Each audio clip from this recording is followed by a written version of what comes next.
What's up, everybody? In this video I will show you how I replaced this toilet lever.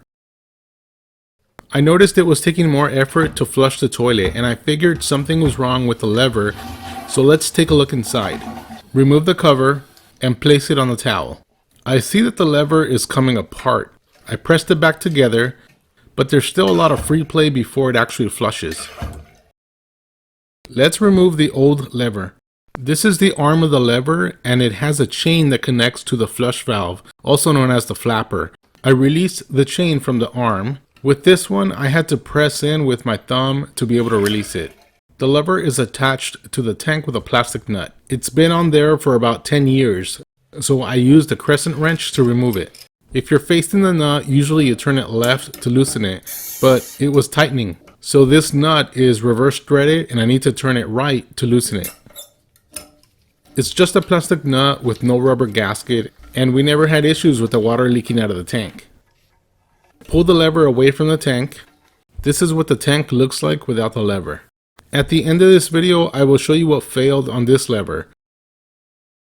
Home Depot had free next day shipping on a bronze lever that will match the rest of my bathroom. Here's the new universal lever. The handle portion is made of metal and the nut comes with a gasket. To install it, we need to remove this long bolt. The bolt has an 8mm head. You can use a screwdriver or a wrench. I'm using my 1/4" drive socket wrench. This threads on like a regular bolt. If you're facing the bolt, lefty-loosey, righty-tighty. Remove the arm, remove the plastic nut and rubber gasket. The arm angle is adjustable, just tighten this part at the desired angle. Here's the square hole in the tank. The lever has a square-shaped part that fits neatly in there. Insert the lever from the outside of the tank and press it into the square. And hold the lever in place while you attach the gasket and plastic nut on the inside. It threads in righty-tighty if you're facing the nut. First, tighten the plastic nut as much as you can by hand, and then use your wrench to tighten it 1/4 of a turn more, and that should be enough. The arm fits into the splines, and you want your arm angled down towards the flapper. Then I bring the chain up to one of the holes on the arm, preferably a hole that's directly over the flapper. I hold the chain with my thumb and then insert the arm into the splines of the lever. I'm letting go of the chain for now. Now I'm adjusting the angle of the arm to point to where the chain attaches to the flapper, and I'm tightening it down. Now I insert the long bolt and thread it in. If you wear gloves, you'll get a better grip on the bolt. Firmly tighten the bolt as much as you can by hand. Then tighten it a little bit more with your wrench, but no more than 1/4 of a turn. Now you can hook the chain onto one of the holes on the arm. Try to find a hole that is directly above the flapper. Hook it in. Check the slack on the chain. You want some slack on your chain. If it's too tight, you'll risk constantly leaking water into the bowl. Now let's give it a test. Works great. I put the tank cover back on, and it's good. Here's a before and after. About 2 weeks later, the lever sounded like a rusty spring.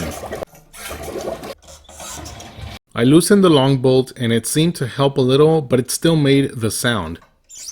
After several days of troubleshooting the noise, I sprayed some silicone lubricant where the bolt and the arm meet and the sound went away. It works perfectly now. If you have a hard time working with water in the tank, shut off your water valve and flush the toilet to drain the water in the tank.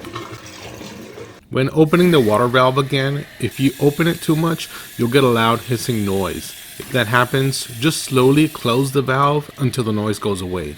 If you use gloves, you can get a better grip on the parts and tighten them better. The water inside the tank is clean water, so don't worry about touching the water. If you have too much slack on your chain, the hook can be unhooked from the chain links and moved to a different link on the chain. Here's our old lever. Let me show you the problem. There's a metal part here. You can see the green corrosion on it. The metal part is connected to the lever. So when you turn the lever, the metal locks on the arm and they turn together. There's a piece that broke off on the other side of the metal, so the lever needs to turn further before that metal locks into the arm to turn the arm. If this video was helpful, please give it a thumbs up, leave your thoughts in the comments section, and I'll see you in the next video.